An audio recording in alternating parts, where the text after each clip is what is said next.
తమిళనాడులో విజయ్ చుట్టూ రాజకీయం తిరుగుతోంది. జననాయకన్ సినిమాకు అడ్డంకులతో ఆసక్తికరంగా తమిళ రాజకీయం మారిపోయింది. పొత్తు కొప్పించేందుకే విజయ్కి బీజేపీ సిబిఐ నోటీసులు ఇప్పిస్తోందని కూడా జోరుగా ప్రచారం జరుగుతోంది. ఇటు బీజేపీతో పొత్తుపై క్లారిటీ ఇచ్చారు విజయ్. బీజేపీతో ప్రత్యక్షంగా పరోక్షంగా కానీ పొత్తు ఉండదని కూడా విజయ్ తేల్చి చెప్పారు. బీజేపీని సైద్ధాంతిక శత్రువుగా అభివర్ణించారు విజయ్. అన్నాడీఎంకేతోనూ పొత్తు ఉండబోదని కూడా విజయ్ క్లారిటీ ఇచ్చారు. విజయ్తో పొత్తుకు ప్రయత్నాలు చేస్తోంది కాంగ్రెస్ పార్టీ. విజయ్కి మద్దతుగా ట్వీట్ చేశారు రాహుల్ గాంధీ. ఇక తమిళుల గొంతు నొక్కుతున్నారంటూ కూడా కేంద్రంపై రాహుల్ ఫైర్ అయ్యారు. టీవీకే కాంగ్రెస్ పొత్తు మొదలు కాబోతోందని జోరుగా ప్రచారం జరుగుతోంది. డీఎంకేను కాదని విజయ్తో కాంగ్రెస్ పొత్తు ఉంటుందని కూడా మరో ప్రచారం జరుగుతోంది. ఈ ఏడాది తమిళనాడులో అసెంబ్లీ ఎన్నికలు జరగనున్నటువంటి నేపథ్యంలో ఈ పరిణామాలన్నీ కూడా ఆసక్తికరంగా మారినటువంటి పరిస్థితి. దీనిపై మరిన్ని అప్డేట్స్ మా కరెస్పాండెంట్ కిరణ్ అందిస్తారు. కిరణ్, తమిళనాడు రాజకీయాలు రోజు మలుపు తీసుకుంటున్నటువంటి పరిస్థితి. నిన్నటి వరకు మౌనంగా ఉన్నటువంటి విజయ్ ఈరోజు క్లారిటీ ఇచ్చినటువంటి సిచ్యువేషన్ ఉంది. ఒక సైద్ధాంతిక శత్రువుగా కూడా భారతీయ జనతా పార్టీని మేము పరిగణిస్తున్నాం అనేటువంటి మాట, మేము సింగిల్గానే వెళ్తాం అనేటువంటిది. కానీ రాహుల్ గాంధీ ఇచ్చినటువంటి మద్దతు కావచ్చు, అంటే డిస్కషన్ లేకుండా ఇచ్చినటువంటి మద్దతుతోటి సరే డిఎంకే పార్టీతో కాకుండా టీవీకే విజయ్తో కలిసి వెళతారా అనేటువంటి మరొక రాజకీయపరమైనటువంటి అంశం కూడా తెర మీదకి వచ్చింది. జోరుగా ప్రచారం కూడా జరుగుతుంది. ఎలా ఉండబోతున్నాయి తమిళ రాజకీయాలు? ఎందుకు ఇటువంటి హాట్ టాపిక్స్ అన్ని కూడా వస్తున్నటువంటి సిచ్యువేషన్ ఎలా చూడాలి వీటిని? మురళి, తమిళనాడు అసెంబ్లీ ఎన్నికల్లో బీజేపీతో చేతులు కలిపే ప్రసక్తి లేదంటూ టీవీకే అధినేత విజయ్ స్పష్టంగా చెప్పడం జరిగింది. పొత్తుల విషయంలో తమ పార్టీ మొదట ఏదైతే ప్రకటన చేసిందో ఆ ప్రకటన కట్టుబడిందంటూ TVK deputy secretary general Nirmal Kumar కూడా తెలిపారు. ఎందుకంటే పొంగల్ రేస్ లో ఉన్న జననాయకన్ సినిమాను బీజేపీ కావాలని అడ్డుకుంటుంది. సెన్సార్ ఫిల్మ్ బోర్డు దగ్గర కావాలనే బీజేపీ కుట్ర చేసింది కాబట్టి సినిమా రిలీజ్ కాలేదంటూ ఒకవైపు విమర్శలు వచ్చినప్పటికీ మరోవైపు సిబిఐ విచారణ, కరూర్ సంఘటనపై వరుసగా సిబిఐ విచారణకు విజయ్ని పిలవడం కూడా రాజకీయాల్లో కలకలం జరిగింది. ఈ నెల 12వ తేదీన సిబిఐ విచారణకు హాజరైన విజయ్ని ఈ నెల 13వ తేదీ కూడా విచారణకు రమ్మని సిబిఐ పిలిచింది. అయితే ఆయన పొంగల్ ఏదైతే సంక్రాంతి పండుగ ఉంది కాబట్టి సంక్రాంతి పండుగ తర్వాత తాను విచారణకు హాజరవుతానని విజయ్ స్పష్టంగా చెప్పడం జరిగింది. అయితే ఈ నెల 19వ తేదీన మరోసారి సిబిఐ విచారణకు విజయ్ హాజరు కానున్నారు.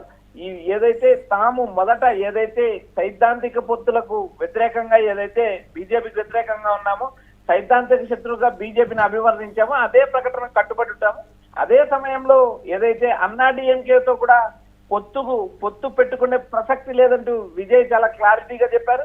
ఇక్కడ ప్రధానంగా కాంగ్రెస్ ఏదైతే జననాయకన్ సినిమాలో విజయ్కి మద్దతు ఇచ్చింది నేరుగా. ఈ మద్దతు ఇవ్వడం వల్ల కాంగ్రెస్ టీవీకి పొత్తు పెట్టుకుంటుందని మరో పక్క చర్చ నడుస్తుంది. అదేవిధంగా డిఎంకేని కాదని కాంగ్రెస్ పార్టీ విజయ్తో పొత్తు పెట్టుకునేంత సాహసం చేస్తుంది అంటూ ఒకవైపు రాజకీయంగా వార్తలు వినిపిస్తున్నా అది అంత తేలికైన విషయమా అంటూ తమిళ రాజకీయాల్లో హాట్ టాపిక్. మొత్తం వ్యవహారం చూసినప్పుడు విజయ్ చుట్టూ జననాయక సినిమా చుట్టూ రాజకీయం నడుస్తుంది. విజయ్ని అటు ఇండియా కూటమి పొత్తులేక ఆహ్వానిస్తుంది, కాంగ్రెస్ పార్టీ అటు బీజేపీ ఆహ్వానిస్తుంది, ఇటు అన్నాడీఎంకే వస్తుంది. ఇక్కడ ప్రధానంగా ఒక్క డిఎంకేని మొదటి నుంచి ఏదైతే విజయ్ శత్రువుగా భావించారో అదే శత్రువు కోణంలోనే ఆయన వరుసగా విమర్శలు చేస్తున్నా కూడా ఎక్కడ కూడా స్టాలిన్ స్పందించలేదు. జననాయక సినిమా విషయంలో కూడా స్టాలిన్ నేరుగా విజయ్కి మద్దతు ఇచ్చాడు. కేంద్రం ఇబ్బందులు పెడుతుంది. సిబిఐ, ఐటీ, ఈడీ లాగానే ఇలాంటి పరిస్థితి వచ్చింది.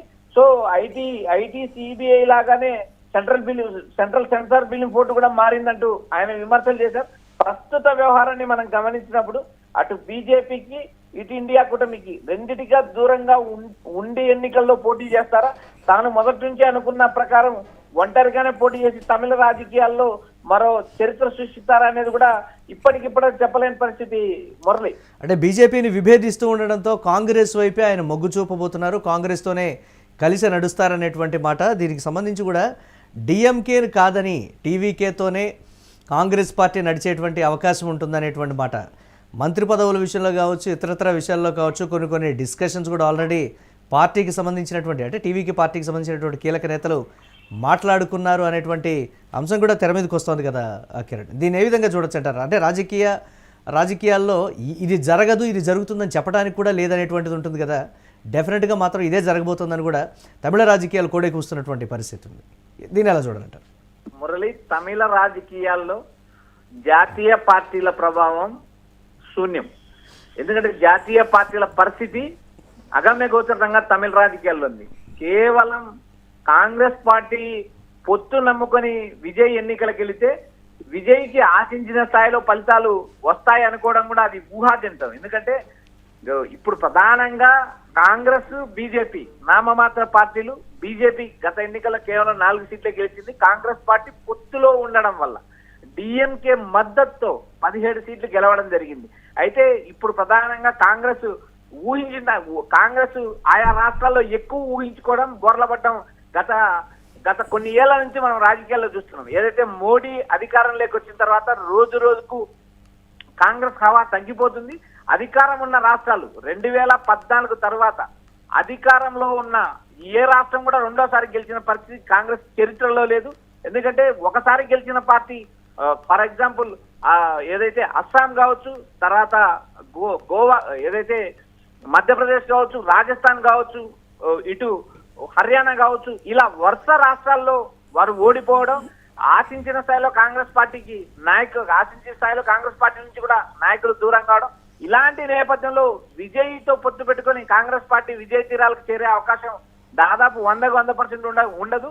ఎందుకంటే విజయ్ కేవలం తన ఎస్సీ, తన యూత్ ఓటింగ్ నే నమ్ముకొని ఆయన రాజకీయ అడుగులు వేస్తున్నారు. ప్రస్తుతం ఏదైతే అటు కాంగ్రెస్, ఇటు బీజేపీ 2 పార్టీలు కూడా విజయ్ వస్తే అద్భుతాలు జరుగుతాయని ఎక్స్పెక్ట్ చేస్తున్నారు. కానీ రాజకీయాల్లో రాత్రికి అద్భుతాలు జరగవు. దాని వెనక కఠోర శ్రమ, దాని వెనక విపరీతమైన ఏదైతే క్షేత్రస్థాయిలో పర్యటనలు, అంటే రాష్ట్ర స్థాయిలో భారతీయ జనతా పార్టీని విభేదించినప్పటికీ కిరణ్, రాష్ట్ర స్థాయిలో విభేదించినప్పటికీ కూడా జాతీయ స్థాయిలో మద్దతు అయితే ఏదో ఒక పార్టీకి దీనికి సంబంధించి ఇవ్వాల్సినటువంటి అవసరం ఉంటుంది విజయ్. ఆ నేపథ్యంలోనే ఒక ఆలోచన అయితే చేస్తున్నారు అనేటువంటి మాట కూడా చెప్తున్నారు. దీన్ని ఏ కోణంలో చూడాలంటారు మనం? మురళి, ఇప్పటికిప్పుడు తమిళనాడు ఎన్నికల్లో విజయ్ పోటీ చేసి గెలుపు తీరాలకు చేరతారా లేదా అనేది ఒక ఆసక్తికరమైన ప్రశ్న. అంటే సినిమా ఆగిపోవడంతో గ్రాఫ్ పెరిగిపోయింది, అది సింపతి వేవ్ కింద క్రియేట్ అయింది అనేటువంటి ఒక మాట కూడా వస్తుంది కదా కిరణ్. దీన్ని ఆ కోణంలో చూడకూడదు అంటారు, గ్రాఫ్ పెరిగిన కోణంలో? మురళి, ఇక్కడ ప్రధానంగా తమిళనాడు రాజకీయాల్లో రాజకీయ శూన్యత ఉందా లేదా అనేది వచ్చే ఎన్నికల్లో ఖచ్చితంగా తెలియ అవకాశం ఉంది. ఇక్కడ ప్రధానంగా డిఎంకే, అన్నా డిఎంకే పార్టీల మధ్య పోటీ జరుగుతుంది. ఎందుకంటే గత అసెంబ్లీ ఎన్నికల్లో ఓడిపోయిన అన్నా డిఎంకే కూటమి ఈ ఎన్నికల్లో గెలవడానికి బీజేపీతో పొత్తు పెట్టుకుంది. బీజేపీ పొత్తు పెట్టుకుంది అనుకోవడానికల్లా బీజేపీ తెర వెనక పొత్తుకు మంత్రంగా నడిపింది. ఇక్కడ ప్రధానంగా అన్నా డిఎంకే కూటమిలో బీజేపీ ఉంది. బీజేపీ దాదాపు 56 అసెంబ్లీ సీట్లు అడిగింది. అంతేకాకుండా ఏదైతే అన్నా డిఎంకే నుంచి బహిష్కృత నేతలను కూడా పార్టీలో చేర్చుకొని టికెట్లు ఇవ్వాలంటే అమిత్ షా కండిషన్ పెట్టాడు. ఈ కండిషన్ మీద ఇప్పటి వరకు పళనిస్వామి నిర్ణయం తీసుకోలేని పరిస్థితి ఉంది. మరో పక్క విజయ్కి సానుభూతి ఫ్యాక్టర్ మీద ఎన్నికలు గెలవగలుగుతారు అనుకోవడానికి ఇక్కడ ఇప్పటికిప్పుడు మనం ఏది చెప్పలేని పరిస్థితి. ఎందుకంటే విజయ్కి వచ్చే ఓటింగ్ అటు అన్నా డిఎంకే నుంచి ఎస్సీ సామాజిక వర్గానికి సంబంధించిన ఓటు చీలి అన్నా డిఎంకేకి ట్రాన్స్ఫర్ కావాల్సిన, ఏదైతే విజయ్కి ట్రాన్స్ఫర్ కావాల్సిన పరిస్థితి. మరో పక్క ఇక్కడ ఇప్పటికిప్పుడు విజయ్ అటు ఇండియా కూటమిలోకి వెళ్ళినా కాంగ్రెస్ పార్టీ విజయ్ ఏ మేరకు విజయం సాధిస్తారా అనే దానికన్నా ఒక ప్రాంతీయ పార్టీ ఏదైనా అటు డిఎంకేని కానీ ఇటు అన్నా డిఎంకేని కానీ దెబ్బతీసే అవకాశాలు ఎక్కువ ఉంటాయి. మరో పక్క చూసినప్పుడు ఏదైతే ప్రభుత్వ వ్యతిరేక ఓటింగ్, విజయ్ చీల్చే ఓటు, ప్రభుత్వ వ్యతిరేక ఓటు ఎంత మాత్రం ఓటు శాతం వస్తుంది, ఎంత మాత్రం చీలగలుగుతుంది, విజయ్కి ఎంత శాతం ఓటు వస్తుంది అనేది కూడా మనం రాబోయే రోజుల్లో చూడాలి. ఇప్పటికిప్పుడు విజయ్ తమిళ రాజకీయాలను శాసించే పరిస్థితిలో ఉన్నారా అంటే ఖచ్చితంగా లేరని చెప్పొచ్చు. ఎందుకంటే ఒక ప్రాంతీయ పార్టీ పుట్టిన తర్వాత ఆ పార్టీని క్షేత్రస్థాయిలో ఆయా గ్రామ, మండల, నియోజకవర్గ స్థాయి నుంచి పార్టీని డెవలప్ చేసుకోవాలి. ఆ స్థాయిలో ప్రస్తుతానికి విజయ్ ఉన్నారని మనం ఎక్స్పెక్ట్ చేసే పరిస్థితి. 234 అసెంబ్లీ సీట్లలో విజయ్ పార్టీ ఎంత మేరకు బలంగా ఉంది, ఎంత మాత్రం ప్రత్యర్థి పార్టీల నుంచి వచ్చి విజయ్ పార్టీలో చేరిన ఓటు ట్రాన్స్ఫర్ అయ్యే విషయాన్ని కూడా మనం సున్నితంగా గమనించాల్సిన అంశం ఉంది. ప్రస్తుతానికి ఇప్పటికీ ఈ రోజుకి ఇప్పటికిప్పటి ఎన్నికలు జరిగితే డిఎంకే మరోసారి విజయ దుందు మోగించే పరిస్థితి స్పష్టంగా కనబడుతుంది తమిళ రాజకీయాల్లో. మరోపక్క మనం మరికొద్ది రోజులు వేచి చూస్తే మరో 4 నెలల కాలం ఎన్నికలున్నాయి. ఈ 4 నెలల ఎన్నికల కాలంలో విజయ్ ఏమాత్రం ఓటింగ్ ప్రభావితం చేస్తారు, ఇండియా కూటమిలో ఏదైతే కాంగ్రెస్ విజయ్ కలిసి ఏమాత్రం పనిచేస్తారనేది మనం ఒకటి వేచి చూడాలి. మరోపక్క బీజేపీకి అన్నాడీఎంకి దూరంగా ఉన్న విజయ్ తమిళ రాజకీయాల్లో ఏమాత్రం ప్రభావితం చూపుతారనేది రాబోయే రోజులు. ఇప్పటికిప్పుడు ఎన్నికలు జరిగితే డిఎంకే పార్టీని ఈ అన్నాడీఎంకే కావచ్చు, బీజేపీ కావచ్చు, టీవీకే విజయ్ కావచ్చు, కాంగ్రెస్ కావచ్చు, వీరెవరు ఓడించే స్థాయిలో అయితే ప్రస్తుతానికి లేదని మనకు తమిళనాడు నుంచి గ్రౌండ్ రిపోర్ట్ అంటుంది Murali. Right, thanks for updates Kiran. ఇక తమిళనాడులో విజయ్ చుట్టూ కూడా రాజకీయం అయితే తిరుగుతోంది. జననాయగన్ సినిమాకు అడ్డంకులతో తమిళ రాజకీయం ఆసక్తికరంగా మారినటువంటి పరిస్థితి ఉంది. పొత్తుకొప్పించేందుకే విజయ్కి బీజేపీ సిబిఐ నోటీసులు ఇప్పిస్తోందని కూడా ప్రచారం జోరుగా జరుగుతుంది. ఇటు బీజేపీతో పొత్తుపై కీలకమైనటువంటి ఒక అంశాన్ని ప్రస్తావించారు, క్లారిటీ ఇచ్చారు విజయ్. బీజేపీతో ప్రత్యక్షంగా పరోక్షంగా కానీ పొత్తు ఉండదని కూడా విజయ్ తేల్చి చెప్పారు. బీజేపీని సైద్ధాంతిక శత్రువుగా అభివర్ణించినటువంటి పరిస్థితి ఉంది. అన్నాడీఎంకేతోనూ పొత్తు ఉండబోదని కూడా విజయ్ క్లియర్గా చెప్పారు. విజయ్తో పొత్తుకు ప్రయత్నాలు చేస్తోంది కాంగ్రెస్ పార్టీ. విజయ్కు మద్దతుగా రాహుల్ ఆల్రెడీ ట్వీట్ కూడా చేసినటువంటి పరిస్థితి ఉంది. తమిళుల గొంతు నొక్కుతున్నారంటూ కేంద్రంపై రాహుల్ ఫైర్ అయ్యారు. టీవీకే కాంగ్రెస్ పొత్తు మొదలు కాబోతోందని కూడా జోరుగా ప్రచారం జరుగుతోంది. డిఎంకేను కాదని విజయ్తో కాంగ్రెస్ పొత్తు ఉంటుందని కూడా ప్రచారం జరిగింది. ఈ ఏడాది తమిళనాడులో జరగనున్నటువంటి అసెంబ్లీ ఎన్నికల నేపథ్యంలో ప్రస్తుతం చోటు చేసుకున్నటువంటి పరిణామాలు ఆసక్తిని రేకెత్తిస్తున్నాయి.